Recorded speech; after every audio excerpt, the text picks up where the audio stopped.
सदाशिवसमारम्भां शङ्कराचार्यमध्यमाम् अस्मदाचार्यपर्यन्तां वन्दे गुरुपरम्पराम्।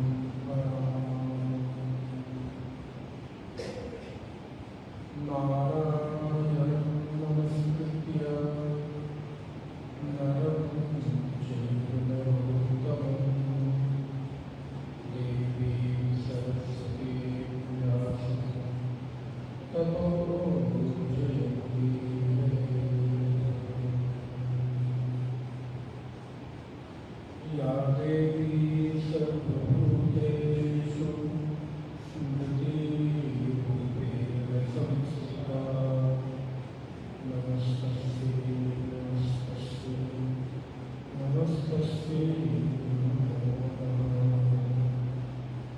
समस्तजनकल्याणे निरतं करुणामयं नमामि चिन्मयं देवं सद्गुरुं ब्रह्मरूपं सद्गुरुं ब्रह्मरूपम्।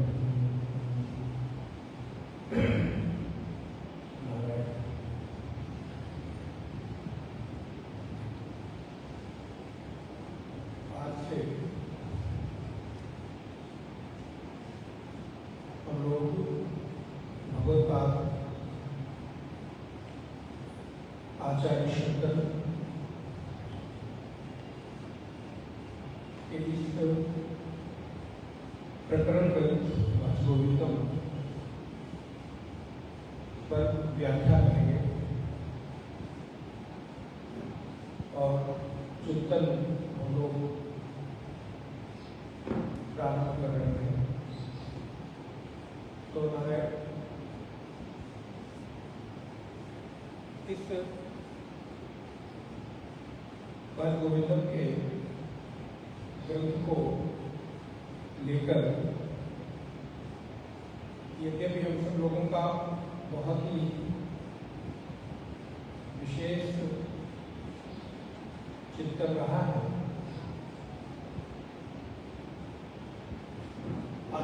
अलग अलग आचार्यों ने अलग अलग रूप में भजगोविंदम की व्याख्या की है, किंतु प्रत्येक ग्रंथ प्रत्येक साधक के हृदय में जिज्ञासा के अनुरूप फल ही देते हैं, क्योंकि ये ग्रंथ कोई मात्र शब्दों का एक संग्रह नहीं होता, अपितु ये जीवंत होते हैं। जब इनके साथ हम अपना तादात्म्य धीरे धीरे गहरा करते हैं तो ये अपने अर्थ को हमारी योग्यता के अनुसार प्रकट करना प्रारंभ कर देते हैं। आप विचार करके देखिएगा कि पहले हमारा चिंतन ग्रंथ को लेकर कैसे था, और जैसे जैसे हमारी योग्यता बढ़नी प्रारंभ हुई, हमारे जिज्ञासा का स्तर बढ़ता चला गया, वैसे वैसे वही ग्रंथ वही श्लोक हमें अलग अलग अर्थ प्रकट करना प्रारंभ कर देते हैं। तो नारायण भजगोविंदम ग्रंथ आदि जगत गुरु भगवान शंकराचार्य के द्वारा प्रणीत है। अब बहुत अधिक आप सब लोगों को तो ज्ञात ही है भगवान शंकराचार्य का जो सनातन वैदिक धर्म के लिए योगदान, उनके जीवन की अल्प आयु 32 वर्ष की अल्प आयु में भगवत्पाद आदि शंकराचार्य ने वैदिक सनातन धर्म को अपने तप के आधार पर ज्ञान की धनराशि, ज्ञान की अद्भुत व्याख्या हम लोगों को दी। इससे पूरा वैदिक सनातन धर्म आज भी अपने आत्म समृद्धशाली अनुभव करता है। अगर हमें अद्वैत वेदांत के साधक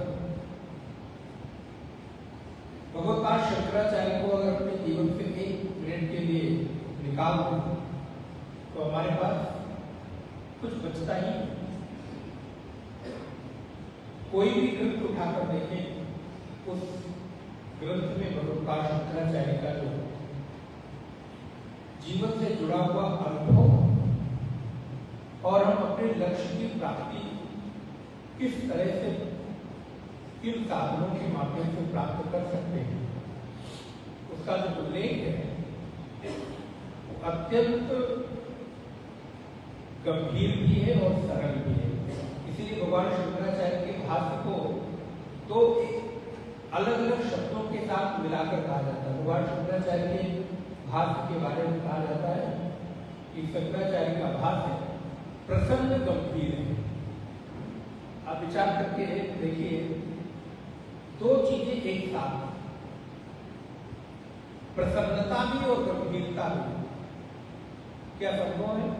जब आप प्रसन्न होते हैं तो आपकी गंभीरता खो जाती है, और जब आप गंभीर होते हैं तो आपकी प्रसन्नता खो जाती है।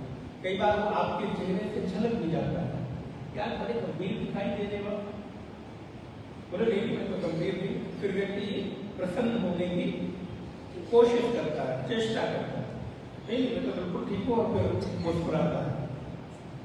अच्छा, जब मुस्कुराता है और प्रसन्न होता है तो उसकी जो गंभीरता है वो बिल्कुल खो जाती है। लेकिन भगवत्पाद का, आचार्य पाद का जो लेखन है, जो भाष्य है, वो प्रसन्न भी है और गंभीर भी है।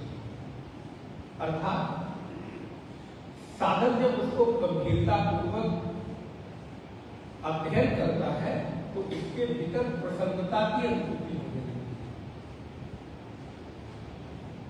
जब वो देखता है कि अरे इन शास्त्रों में तो हमारी ही बात की गई है, इन शास्त्रों में हमारे जीवन के अतिरिक्त किसी और की तो कोई चर्चा है ही नहीं। तो बड़े, आप तैतृय उपनिषद पढ़िएगा, वहां पर साधक बड़े उल्लास पूर्वक, प्रसन्नता पूर्वक अपनी भावाव्यक्ति करता, हा हूँ हा, कभी पढ़िएगा तो इस प्रकार के शब्दों का उपयोग करता है। अरे इतने दिन बीत गए, अब तक हमने क्यों नहीं इन भाष्यों को, इन ग्रंथों का अध्ययन और स्वाध्याय किया। इसी श्रृंखला में हमारे यहाँ प्रकरण ग्रंथ होते हैं, भजगोविंदम प्रकरण ग्रंथों में आता है। हम लोग जिस समय गुरुकुल में अध्ययन करते हैं तो सबसे पहला जो प्रकरण ग्रंथ पढ़ाया जाता है उनको, वो भजगोविंदम ही होता है। उस समय तो लगता है कि अत्यंत सरल है, अत्यंत मधुर है, लेकिन जैसे जैसे आप इसको पढ़ना प्रारंभ करते हैं, मैंने आपको निवेदन किया, वैसे वैसे ये सरलता अत्यंत गंभीरता में बदल जाती है। इसलिए भजगोविंदम, और भजगोविंदम को मोह मुद्गर नाम से भी जाना जाता है। इसका एक दूसरा नाम है मोह मुद्गर। भजगोविंदम का एक और नाम है जिसको कहते हैं चरपट मंजरिका अथवा द्वादश मंजरिका। इन नामों से भी इस ग्रंथ को जाना जाता है। इस ग्रंथ की उत्पत्ति किस रूप में हुई, कैसे हुई, वो भी हम लोगों को जानना जरूरी है। भगवत्पाद आचार्य शंकर ज्ञान की जो नगरी है काशी में भ्रमण कर रहे थे, और उनके साथ 14 और शिष्य उनके साथ में थे। तो अपने 14 शिष्यों के साथ भगवत्पाद उस समय काशी की गलियों में भ्रमण कर रहे थे, तो देखते क्या है कि एक अत्यंत वृद्ध व्यक्ति, अब आज के समय में 80 साल में कहना थोड़ा कठिन लगता है, और थोड़ा पढ़ा लेते हैं, 100 साल का वृद्ध व्यक्ति व्याकरण के सूत्रों का अनुवाद कर रहा था, व्याकरण के सूत्रों को गा रहा था, रट रहा था। भगवान शंकराचार्य की दृष्टि पड़ी कि जीवन के ये अंतिम पड़ाव की ओर है और अभी भी ये एक रटे रटाए तोते की तरह व्याकरण के सूत्रों को रट रहा है, व्याकरण के सूत्रों को गा रहा है। ये अपने जीवन के बहुमूल्य समय को व्यर्थ कर रहा है। आचार्य तो हमेशा कृपालु होते हैं, दयालु होते हैं। गुरु से ज्यादा कृपालु संसार में तो और कोई दिखाई नहीं देता। भगवान शंकराचार्य का एक ग्रंथ है, कभी अवसर मिले तो आप लोग पढ़िएगा, हो सकता है आप लोगों ने पढ़ा भी, प्रश्नोत्तर मणिरत्न माला। अत्यंत ग्रंथ, मैंने एक बार बिग कैंप में उस ग्रंथ को दिया था। बार बार उस ग्रंथ को पढ़ने का मन करता है। एक प्रश्न फिर एक उत्तर, एक प्रश्न फिर एक उत्तर। यहाँ हो सकता है संभवतः आपने पुस्तक के केंद्र पर उपलब्ध भी हो। तो प्रश्नोत्तर मणिरत्न माला, उसके प्रारंभ का जो श्लोक है वहां पर गुरु के बारे में भगवत्पाद शंकराचार्य ने जो वर्णन किया, लिखते हैं, अनंत संसार समुद्र मध्य निमज्जतो मे शरणं किमस्ति। अनंत संसार समुद्र मध्य निमज्जतो मे शरणं किमस्ति। गुरोर्कृपालो कृपया वदैतत् विश्वेशपाला भुजदीर्घनौका। गुरोर्कृपालो कृपया वदैतत् विश्वेशपाला दीर्घनौका। हे गुरुदेव, अनंत संसार समुद्र मध्य, इस अनंत संसार रूपी समुद्र के मध्य में निमज्जतों में शरणं किमस्ति, मैं निमज्जित हो रहा हूं, अर्थात कभी डूब जाता हूं और कभी उबर जाता हूं, ऊपर की ओर आ जाता हूं। निमज्जतों में शरणं किमस्ति। और आप देखेंगे तो पाएंगे हम लोगों का भी कुछ हाल इसी तरह का। कभी कभी तो मन अत्यंत विरक्त हो जाएगा, वैराग्य की चरम सीमा कि सब कुछ छोड़ दो, त्याग दो और केवल भगवत भजन करते हुए जीवन को पूरा किया जाए। लेकिन जब कभी फिर हमें अपने कर्तव्य का स्मरण होता है, अपने आसपास के सगे संबंधी बंधु बांधवों का प्रेम का स्मरण होता है, तो फिर हम इतने घोर संसार के क्रियाकलापों में उलझ जाते हैं कि फिर हमको याद भी नहीं आता कि हमारे जीवन का इसके अतिरिक्त भी और कोई लक्ष्य है। और ये बात भी सच है, कितने वर्ष हम लोगों के यूं ही बीत गए, कितने वर्षों के बाद ये याद आता है कि इस संसार में हमारे जीवन का प्रयोजन कुछ और भी है, हमारे जीवन का लक्ष्य कुछ और भी है। तब मुझे स्मरण आता है कि जो कुछ भी आज तक हमने पाया है, जो कुछ भी उपलब्धियां हमारी रही हैं, वो सब तो इनका कोई महत्व ही नहीं, अर्थहीन है। ये तो यही छूट जाने वाले, यही रह जाने वाले हैं। अच्छा, विचार करके देखो,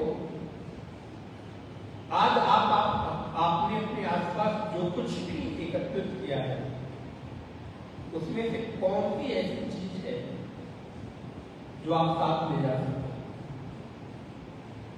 वस्तु तो छोड़ दीजिए, ये आपका शरीर भी शमशान तक भी जाता है, उसके बाद ये भी साथ छोड़ देता है। जाता क्या है साथ में? बोले धर्मानुगो गच्छति जीव एका। व्यक्ति के साथ में केवल और केवल इस संसार से एक ही चीज जा सकती है, वो है धर्म, वो है परोपकार, वो है सत्संग, वो है आपके द्वारा की गई जो भी परोपकार की वृत्तियां हैं। भगवत्पाद लिखते हैं कि गुरोर कृपालो कृपया वदैतत विश्वेश कालामुज दीर्घ नौका। इस संसार रूपी भव सागर में रहते हुए मैं कभी डूब जाता हूं और कभी उबर जाता हूं, ऊपर की ओर आ जाता हूं। मुझे कोई रास्ता नहीं सूझता, मुझे कोई मार्ग नहीं दिखाई देता। इसलिए हे गुरु, और गुरु के आगे एक विशेषण लगाया। मैं जिस तरफ आपको आपका ध्यान आकर्षित करना चाह रहा था कि गुरु हमेशा कृपालु ही होता है। अगर गुरु में गुरुता है और उसमें कृपालुता नहीं है तो वो कभी गुरु हो ही नहीं सकता। गुरु हो और कृपालु ना हो, दयालु ना हो। दयालुता और कृपालुता किस लिए? बोले शरण में आए हुए किसी जिज्ञासु, किसी मुमुक्षु की दशा को देखकर, उसके इस दुख को देखकर उसके हृदय में पीड़ा उठने लगे कि कैसे भी करके इस साधक के जीवन में भगवत भक्ति प्रतिष्ठित हो जाए। ऐसी कृपालुता गुरु के भीतर होती है। वो और किसी चीज के लिए कृपालु नहीं होता, किसी और चीज के उसके भीतर भाव जागृत नहीं होते। बस वो ये चाहता है एक प्रकार जो कोई मुमुक्षु साधक है, भक्त है, उसके हृदय में भगवान की भक्ति प्रतिष्ठित हो जाए। इस दुख से वो पीड़ित हो जाता है कि देखो ये इधर उधर भटक रहा है, अभी इसके जीवन में भक्ति नहीं, अभी इसके जीवन में वैराग्य नहीं आया। इसलिए आचार्य हमेशा कृपालु ही होता है और उसी कृपालुता के स्वभाव को देखते हुए पुनः आप काशी की उस गली में चले जहां पर उस अत्यंत वृद्ध व्यक्ति को देखकर भगवान शंकराचार्य के मन में कृपा की भावना जागृत हो गई। अरे इसकी अवस्था तो अब इस संसार को छोड़कर जाने की हो गई और ये अभी भी व्याकरण के सूत्रों को रट रहा है, अभी भी व्याकरण के सूत्रों को बार बार दोहरा रहा है, जो कि व्याकरण के सूत्र इसको किसी काम नहीं आने वाले हैं। भगवत शंकराचार्य बड़ी कृपालुता से उस विद्वान को, ध्यान रखिएगा यहां पर व्याकरण शास्त्र की निंदा नहीं की गई, बस भगवत शंकराचार्य का उद्देश्य इतना है कि केवल जीवन में रटने तक की सीमित मत हो। कई बार होता है कि हमारे जीवन का नियम होता है कि हम 2 अध्याय गीता का पाठ कर लेते हैं, 5 अध्याय किसी ग्रंथ का पाठ कर लेते हैं, कुछ श्लोकों का पाठ कर लेते हैं, कुछ स्तुतियों का पाठ कर लेते हैं और हमको लगता है कि हमारी जो धार्मिक गतिविधि है, हमारी जो आध्यात्मिक धरातल पर पहुंचने की साधन की स्थिति है वो यही तक सीमित है, इतना पर्याप्त है। पर मैं उठता हूँ तो रोज गीता पाठ कर लेता हूँ, रोज इस स्तोत्र का पाठ कर लेता हूँ, रोज इस स्तोत्र का पाठ कर लेता हूँ। बोले पाठ तो कोई भी कर लेगा, अगर किसी को रटा तो रटे रटाए पाठ को तो कोई भी दोहरा लेगा, लेकिन पाठ को दोहरा लेने भर से यदि किसी के जीवन में कोई बदलाव आ जाता तो मुझे लगता है कि कठोपनिषद की वो श्रुति, कठोपनिषद का वो मंत्र वेद भगवान को न बोलना पड़ता। ये जो तत्व है, ये जो जीवन में उपलब्धि है, ये रटने से नहीं आने वाली। कठोपनिषद की श्रुति कहती है नायम आत्मा प्रवचने लभ्यः न मेधयामा बहुना श्रुतेन यमेवैष ब्रूते तेन लभ्यः तस्यैष आत्मा विब्रूते तरुं स्वाम्। नायम आत्मा प्रवचने लभ्यः, ये आत्मा प्रवचन से प्राप्त होने वाली नहीं। नायम आत्मा प्रवचने लभ्यः न मेधया, मेरे पास बहुत मेधा है, मैं एक बार जो पढ़ता हूँ सुनता हूँ मुझे याद हो जाता है। जो बहुना श्रुतेन, बोले फिर मनन कैसे होगा? बोले यमे वैश्य प्रवृत्ते तेन लभ्या, जिसने इस आत्मा का वर्ण किया है, अर्थात जिसने इस आत्मा को चाहा है, पाने के लिए उसने प्रयत्न किया है, उसी को ये आत्म तत्व अपना दर्शन कराता है। फिर वो अपने ऊपर पड़े हुए पर्दे को हटा देता है और साधक की स्मृति हो आती है। ईसावास्य उपनिषद के उस मंत्र को स्मरण करिए जहां पर एक साधक प्रत्यक्ष हमारे जीवन में जो देव है वो सूर्य देव है, जो हमारे प्रातः काल की दिनचर्या जिनके उदय होने से प्रारंभ होती है और जिनके अस्त होने से, ये व्यवहारिक सत्यता है कि उदय और अस्त हम सूर्य में कह रहे हैं, यद्यपि सूर्य में कोई उदय और कोई अस्त होता है। उस सूर्य भगवान को देखकर साधक प्रार्थना करता है कि हिरण्मयेन पात्रेण सत्यस्यापिहितं मुखं तत्त्वं पूषन् अपावृणुः सत्य धर्माय निश्चये। मुझ सत्य धर्मा के लिए आपका ये जो चमचमाता हुआ सूर्य, आपकी जो रश्मियां हैं, किरणें हैं, इनको थोड़ी देर के लिए मुझ सत्य धर्मा के लिए समेट लो। ध्यान दीजिए, मुझ सत्य धर्मा के लिए अपनी इन रस्सियों को थोड़ी देर के लिए समेट लो। बोले क्यों? बोले मैं आपके इस हिरण्यमय पात्र के द्वार में समाहित होकर आपके साथ एकाकार हो जाना चाहता हूं, अर्थात आपके साथ वही हो जाना चाहता हूं जो तुम हो। ये एक साधक के जीवन की उपलब्धि है। आचार्य कहते हैं कि किसी चीज के रट लेने भर से नहीं, बल्कि उसको जीवन में उतार देने से, उसके जीवन में आचरण में जब आ जाता है तब वो प्रक्रिया प्रारंभ होती है। और भगवत्पाद शुक्राचार्य उस विद्वान को मानो फटकार लगाते हैं, डांट लगाते हैं।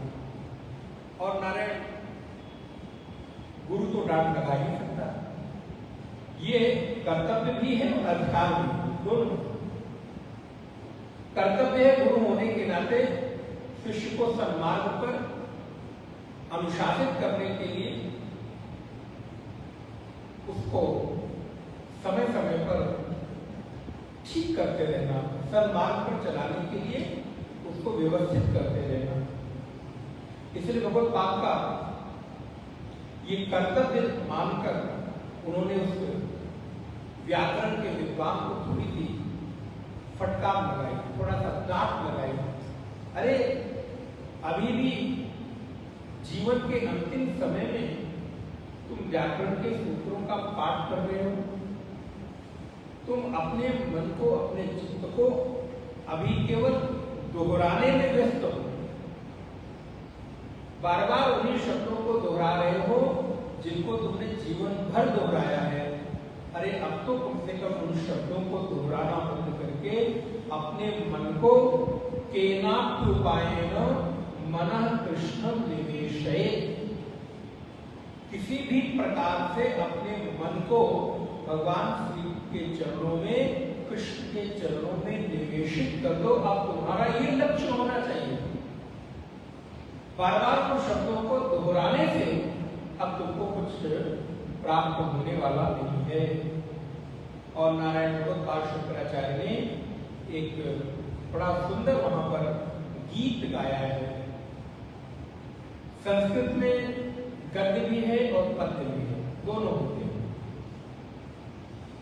तो नारायण भगवत्पाद शुक्राचार्य उस विद्वान के सहारे, उस व्याकरण के आचार्य के बहाने हम लोगों पर कृपा करते हैं और हम लोगों को ये उपदेश देते हैं कि हमारे जीवन का लक्ष्य क्या है।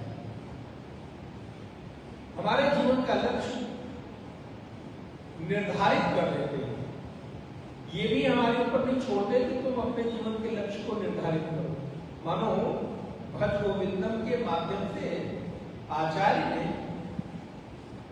भगवत पाद ने हमारे जीवन के लक्ष्य को भी निर्धारित कर दिया और कहते हैं अपने मन को गोविंद में लगाओ, गोविंद में लगाओ।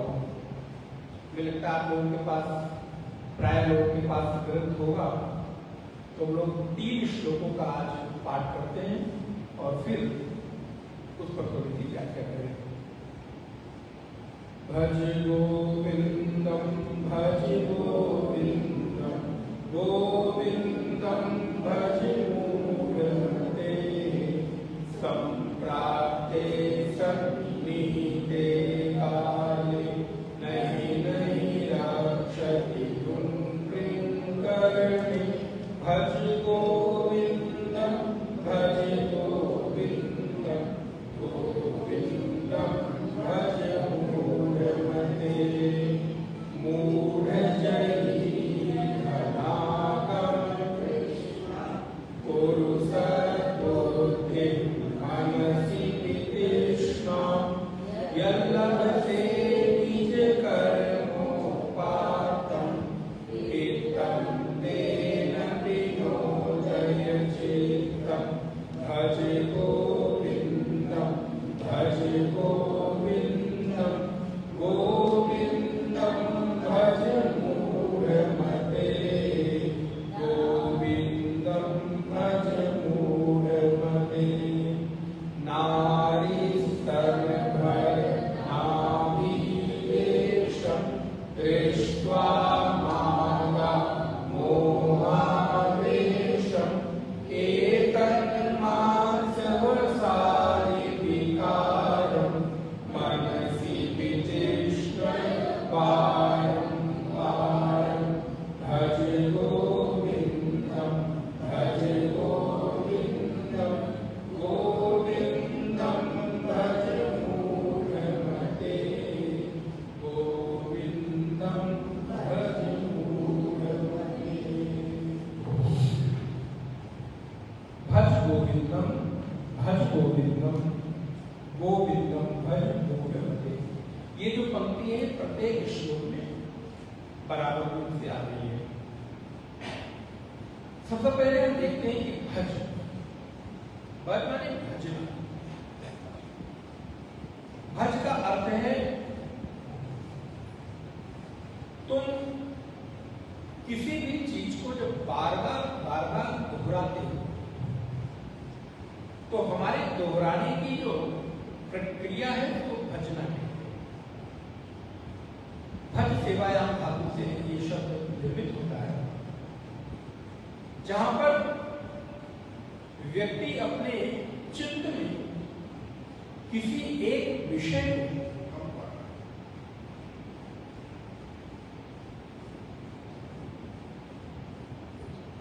ऐसा लग रहा है, कोई बात नहीं, कुछ अगर ये करते करते ये भी आ जाए तो भी अच्छा ही है। भज अर्थात बार बार जब चित्त में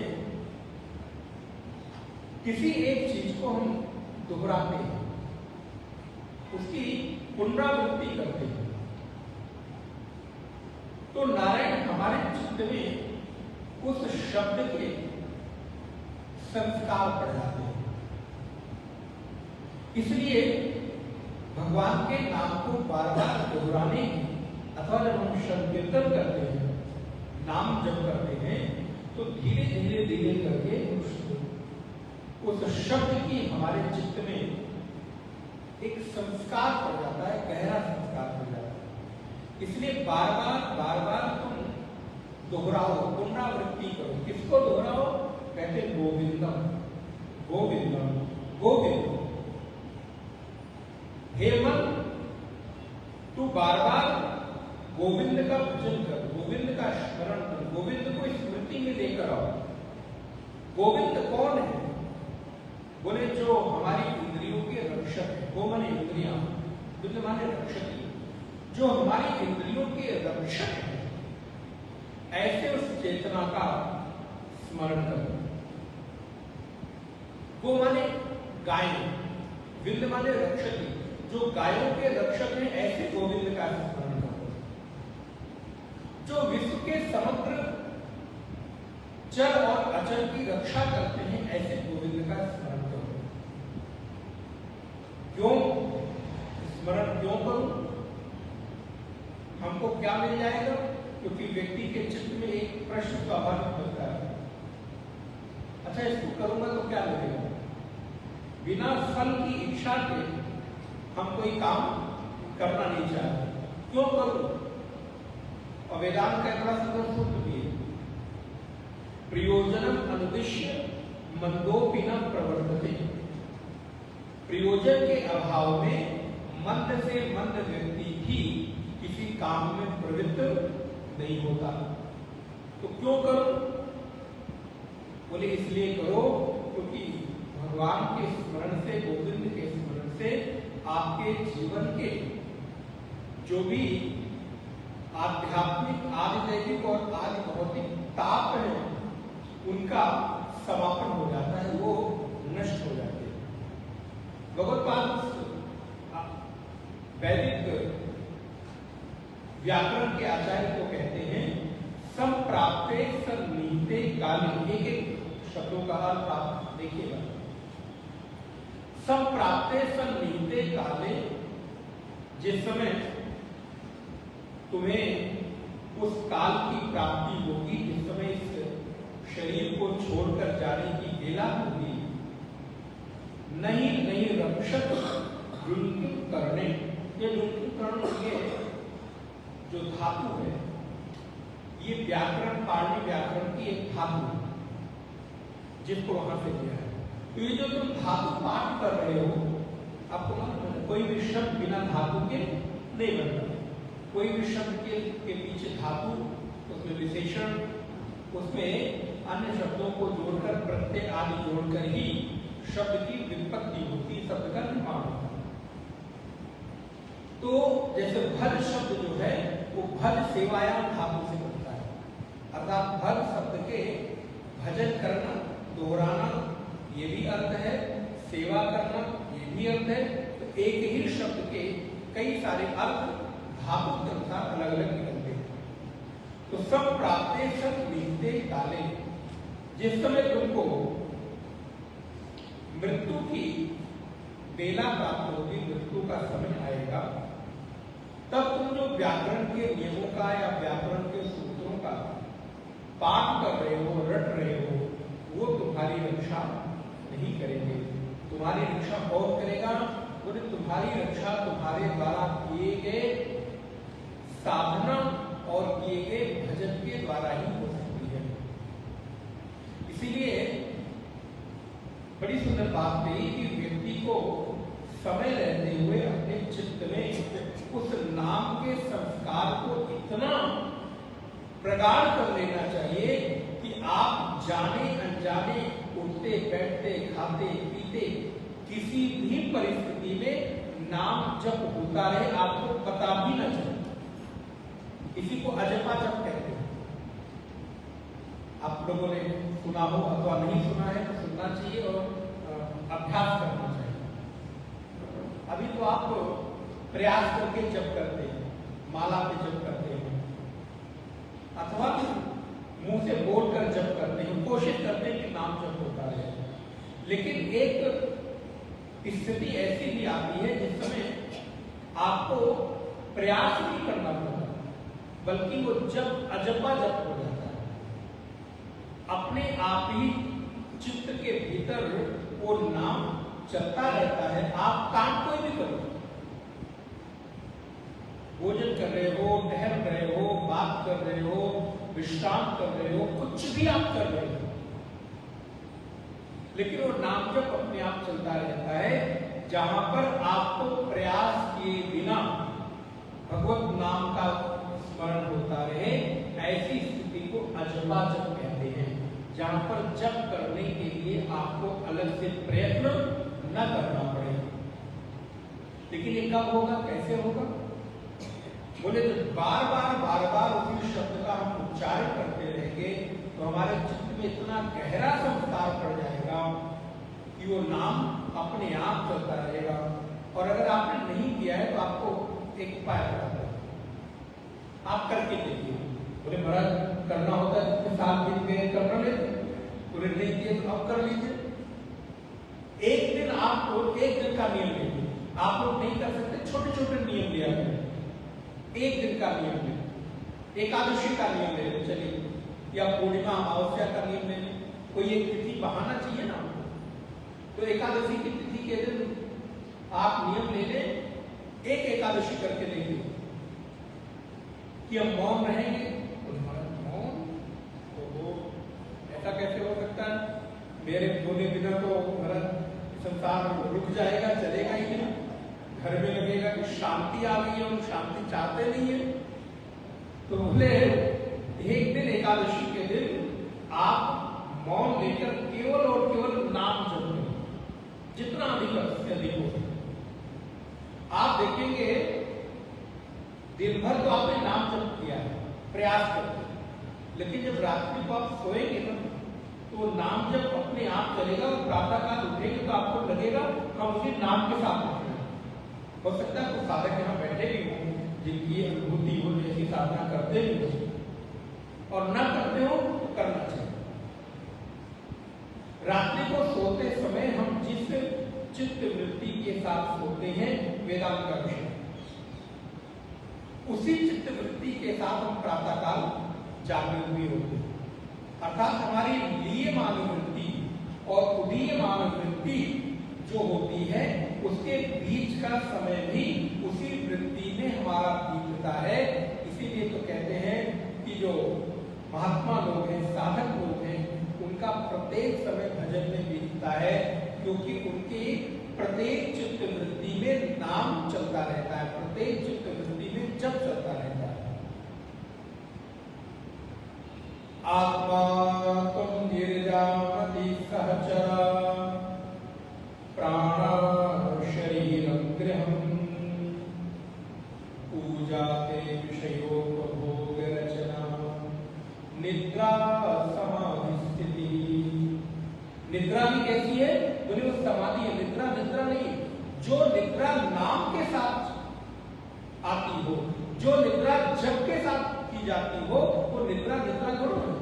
निद्रा समाधि स्थिति संचार पदयो प्रदक्षिण विधि स्तोत्राणि सर्वागिरः यद्यत् कर्म करोमि तत्तदखिलम् शंभो तवाराधनम्। हे शंभो, हे शिव, मैं जो भी कर्म करता हूं प्रत्येक कर्म आपका आराधन मानकर ही करता हूं। मैं जितने कदम चलता हूं वो कदम संसार के कामों के लिए भले दिखाई देता हो, लेकिन मैं जानता हूं कि वो चला गया कदम संसार के कामों के लिए नहीं है, बल्कि वो चलना मैं आपकी प्रदक्षिणा मानता हूं, आपका परिक्रमा मानता हूं। इसलिए जो निद्रा नाम जप के साथ प्रारंभ होती हो और जो निद्रा नाम जप के साथ टूटती हो, वो निद्रा निद्रा नहीं बल्कि वो तो समाधि की दशा है। इसलिए भगवत्पाद कहते हैं कि किसी भी परिस्थिति में आपके जीवन से सत्य न छूटे। अब इसको दूसरी तरीके से देखने का प्रयास करो।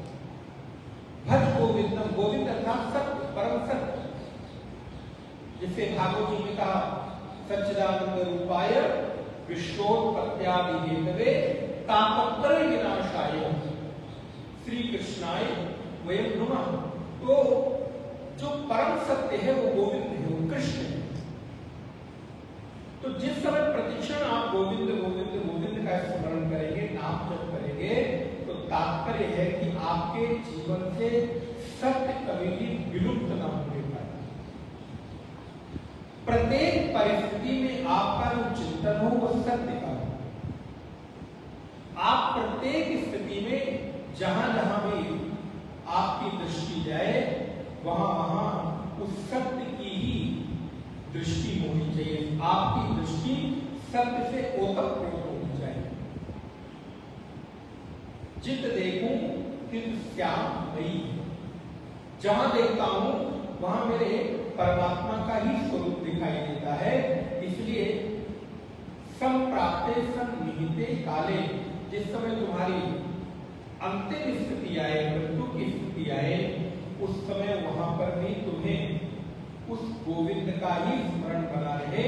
इसके लिए अब तुम ये व्याकरण के धातु पाठ को छोड़कर अब तुम गोविंद का स्मरण करो।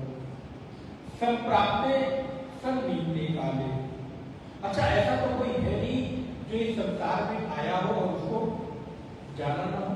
कृष्ण गीता में कहते हैं जातस्य हि ध्रुवो मृत्यु ध्रुवम जन्म मृतस्य च तस्माद् परिहार्यते न तुम शोचितुम अर्हसि। जन्म हुआ है तो मृत्यु तो स्वाभाविक है। तो जब जन्म और मृत्यु ये दोनों शाश्वत सत्य हैं, तो इसके बीच का जो हमें मिला हुआ जीवन है, वो जीवन किस परिस्थितियों में बीते, बोले परिस्थितियां आपकी कैसी हैं उस पर हम अभी चिंतन नहीं कर रहे हैं। उन परिस्थितियों में आपकी मना स्थिति कैसी है उस पर विचार कर रहे हैं। ध्यान रखिएगा, पूरा का पूरा भज गोविंदम 3 विभागों में बटा हुआ है। पहला है जो हमारे जीवन में किस प्रकार का हमारा जीवन, हमारी ज्ञान शक्ति कैसी हो, इसके ऊपर चिंतन करना है। तो ये जो हमारा विषय है वो ज्ञान चिंतन कैसा हो, परिस्थितियां कैसी हैं, बोले वो आपके कर्मों पर निर्भर करता है, वो आपके प्रारब्ध पर निर्भर करता है।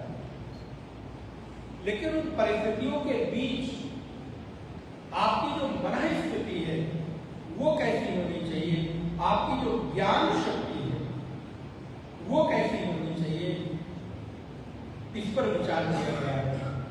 तो ज्ञान शक्ति कैसी हो, बोले उस ज्ञान में गोविंद का विषय शाश्वत बना रहे, उसमें किसी भी प्रकार का विकार न आने पाए। तो संप्राप्ते सन्निहिते काले, जिस समय मृत्यु हमें आएगी और मृत्यु का ग्रास बनना होगा, बिना किसी संदेह के प्रत्येक व्यक्ति को इस संसार से विदा होना ही होना है। ऐसे समय में तुम कुछ ऐसी कमाई कर लो, ऐसा नाम जप कर लो, ऐसी कुछ साधनाएं कर लो जिससे तुम्हारे अंतिम समय में तुम्हें ये न कहना पड़े काश मैंने ऐसा कर लिया होता तो बहुत अच्छा होता। जैसे बहुत सारे निर्णयों में हम बाद में पश्चाताप करते हैं कि ऐसा ना होता तो अच्छा रहता। तो गुरु हमको पहले से सचेत कर देते हैं कि तुम्हें बाद में इसका पश्चाताप न करना पड़े, इसलिए तुम समय रहते अपने जीवन में उस परम सत्य का आलंबन ग्रहण कर लो, जिससे जीवन के अंतिम समय में तुम्हें पछताना न पड़े। नहीं रक्षते मुमकिन करने, किसी भी प्रकार के धातु पाठ आपको कभी बचा नहीं सकते हैं, आपको किसी भी तरह से रक्षा नहीं कर सकते हैं। अब बोले भजन करें तो कैसे करें, किस तरह से भजन करें, बोले भजन करने के हमारे यहाँ विभिन्न प्रकार के आलंबन बताए, जिसे आप बड़े स्पष्टता में नवधा भक्ति के रूप में जानते हैं। 9 प्रकार के भजन करने की विधा प्रक्रिया। लेकिन नारद भक्ति सूत्र एक बड़ा सुंदर ग्रंथ है। नारद भक्ति सूत्र में नारद जी ने भजन करने का बड़ा एक अद्भुत अनूठा उपाय बताया। नारद जी कहते हैं भजन अर्थात प्रेम। जिसके जीवन में प्रेम नहीं है वो कभी भी भजन नहीं कर सकता। नारद जी कहते हैं साधु अस्मिन् परम प्रेम रूपा, भक्ति है क्या, तो साधु अस्मिन् परम प्रेम रूपा अमृत स्वरूपा च। यदि किसी व्यक्ति के जीवन में परमात्मा से प्रेम है, और ध्यान रखें प्रेम हमेशा परमात्मा से ही हो सकता है, संसार से तो केवल आसक्ति होती है, लगाव होता है, वासना होती है। हम भले कितना भी संसार से या संसार के किसी व्यक्ति से कोई स्त्री हो या पुरुष हो, उसे प्रेम करते हैं, इस बात को कितना भी क्यों न कह ले, लेकिन शाश्वत प्रेम तो परमात्मा में ही घटित हो सकता है। संसार में कभी प्रेम अल्टीमेट तो घटित नहीं हो सकता है। थोड़ी देर के लिए हमारे जीवन का आकर्षण हो सकता है, थोड़ी देर के लिए हमारे जीवन में किसी कारण से उसको हम अपना स्वीकार भले कर सकते हैं, लेकिन प्रेम की जो अद्भुत धारणा है, तुलसी नारद जी कहते हैं सात वस्तु परम प्रेम रूपा अमृत स्वरूपाचा। वो भक्ति कैसी है? बोले परम प्रेम स्वरूप है और अमृत स्वरूप है। जिस भक्ति को प्राप्त कर लेने के बाद व्यक्ति के जीवन में कुछ और चाहना बाकी नहीं रह जाता। जिस भक्ति के आ जाने के बाद चित्त में खालीपन नहीं रहता। अभी हम लोग परेशान क्यों हैं, या अभी हमारे जीवन में कई बार चिंताएं क्यों व्याप्त होने लगती हैं? क्योंकि अभी हमको लगता है कि चित्त वृत्तियां हमारी खाली खाली हैं। इस चित्त वृत्ति का कोई विषय नहीं, और जो विषय है वो अधूरा है, और जो विषय है वो हमको तृप्ति नहीं दे रहे, जो विषय है वो हमको शाश्वत शांति नहीं दे रहे। इसलिए हमारी चित्त वृत्तियां हमको अभी पूर्ण रूप से संतुष्ट नहीं कर पा रही, पूर्ण रूप से मुझे आनंदित नहीं कर पा रही है। लेकिन यदि हमारी चित्त वृत्ति में, प्रत्येक वृत्ति में हमारे आराध्य का स्मरण हो जाए, तो संसार का कोई भी विपरीत से विपरीत परिस्थिति भी आपको कभी मोहित नहीं कर सकती, कभी परेशान नहीं कर सकती, क्योंकि आपकी चित्तवृत्तियां आपके आराध्य देव के स्मरण से भरी हुई। इसलिए जीवन के भीतर परमात्मा से प्रेम हो जाना ही भक्ति का हो जाना। अभी मेरा प्रेम कहाँ है, ये मैं देखूं। आज हमारे जीवन की प्राथमिकताएं क्या है, ये हमको निश्चय करना है। यदि तो हमारे जीवन की प्राथमिकता कृष्ण है, यदि तो हमारे जीवन की प्राथमिकता परमात्मा है, तो संसार में होकर भी आप संसार से उपराम हैं।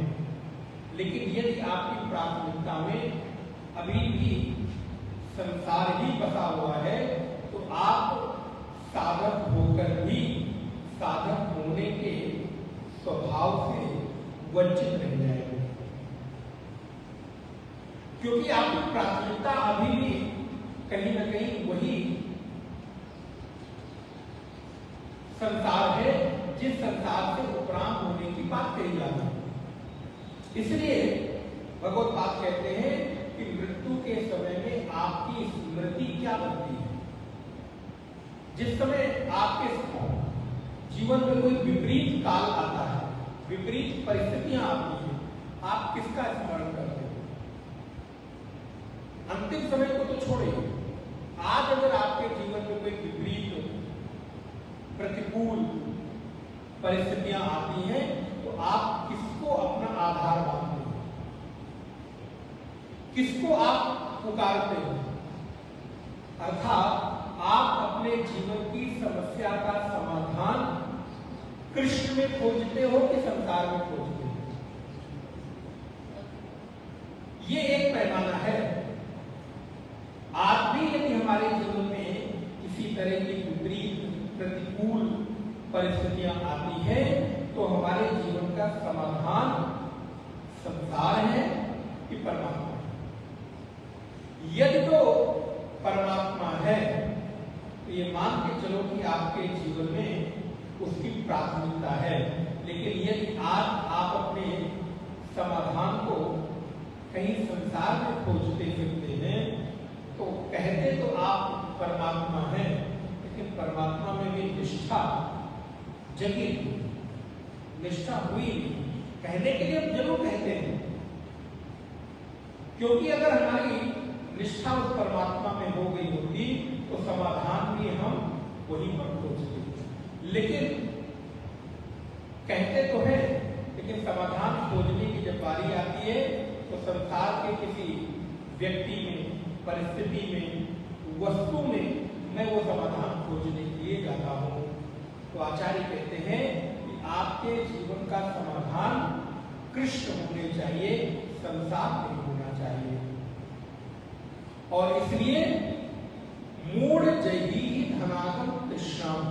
अभी दूसरे श्लोक में धन शक्ति की बात की है, पहले श्लोक में ज्ञान शक्ति की बात की, दूसरे में धन शक्ति की बात कर रहे हैं कि मूढ़ जयी धनागम तृष्णा कुरसद बुद्धिम मनसि वितृष्णा यल्लभसे निज कर्मोपातम वित्तम तेन विनोदय चित्तम। मूढ़, मूढ़ का तात्पर्य होता है मूर्ख। संस्कृत में कहते हैं जिसकी विपरीत बुद्धि हो गई है। ये शब्द बनता मुख वैचित्य धातु से, अर्थात जिसकी संसार में विपरीत बुद्धि हो गई है उसको मूढ़ कहते हैं, मूर्ख। जयी माने होता जय, त्याग, छोड़ो। तो मूढ़ जयी धनागम तृष्णा, धन के आगमन की जो तृष्णा है वो छोड़ो। ध्यान रखिएगा, बड़ी सावधानी से पढ़िएगा। धन को कभी भी हमारे यहाँ बंधन का कारण नहीं माना गया, इसलिए भगवान शंकराचार्य नहीं कह रहे कि धन छोड़ो, क्योंकि बिना धन के जीवन के किसी भी कार्य को हम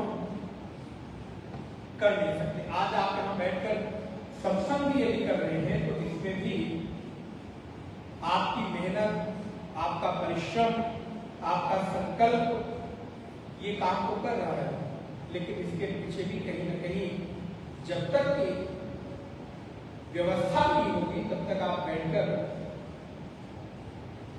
सत्संग भी नहीं कर सकते। इसलिए धन त्याग करने की बात नहीं कही गई। और हमारे शास्त्रों ने कभी गरीबी को महिमा मंडन नहीं किया। ध्यान रखिए, यदि गरीबी से भक्ति आ जाती, गरीबी से साधक बनते होते तो आगे आप समझ सकते हैं जितनी मलिन बस्तियां हैं वहां तो सारे के सारे साधक होने चाहिए। विचार आपका जाता है कि नहीं?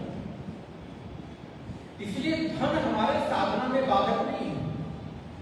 अधिक अधिक धन की प्राप्ति की जो तृष्णा है, इच्छा है, वो हमारे यहाँ बाधक है। इसलिए भगवत्पाद कहते हैं धनागम तृष्णा, और अधिक और अधिक और अधिक और अधिक प्राप्त करने की जो इच्छा है उसको त्याग करें। मूढ़ जयी धनागम तृष्णा और कुरसद बुद्धिम मनसि वितृष्णा। अपने मन से कुर्बानी करो, सद्बुद्धि, बुद्धि में मनसि वितृष्णा, और अपने मन में वासनाओं का त्याग करके, वासनाओं से रहित होकर के यल्लभसे निज कर्मोपातम, तुम अपने कर्म के द्वारा जो भी कुछ उपात्त माने पैदा कर सकते हो, प्राप्त कर सकते हो, अपने सत्कर्मों के द्वारा जो भी कुछ उपार्जित कर सकते हो उसके द्वारा ही वित्तम तेन विनोदय चित्तम, उसके द्वारा अपने चित्त को प्रसन्न रखो, आनंदित रखो और संतोष धारण करो। वित्तम तेन विनोदय चित्तम। इसलिए नारायण कितने धन में हम संतुष्ट होंगे इसका कोई पैमाना शास्त्र निर्धारित नहीं कर सकता है। हो सकता है कि थोड़े से धन में भी मैं संतुष्ट हो जाऊं, और हो सकता है कि बहुत अधिक भी हो जाए तो भी हम संतुष्ट ना हो। वो पंक्ति आपने जरूर सुनी होगी, राजा कहे महाराजा सुखी, महाराजा कहे सुख इंद्र को भारी, इंद्र कहे चतुरानन को, चतुरानन कहे सुख विष्णु को भारी।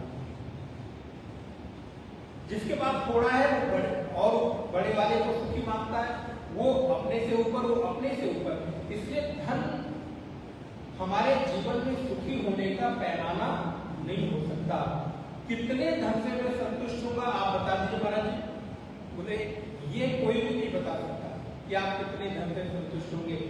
आपकी संतुष्टि आपकी आवश्यकताओं पर निर्भर करती है कि आपकी आवश्यकता कितनी है, आपने अपने जीवन में कितनी आवश्यकताएं बना रखी है। इसलिए आचार्य कहते हैं कि मूढ़ जयी धनागम तृष्णाम, अधिक अधिक धन की प्राप्ति की जो तृष्णा है उसका त्याग करके अपने चित्त वृत्तियों में वासनाओं का त्याग करके जो भी आप अपने सत्कर्म से पैदा कर सकते हो उस सत्कर्म से उपार्जित धन के द्वारा अपने मन के भीतर संतोष धारण करो और मन को प्रसन्न रखो।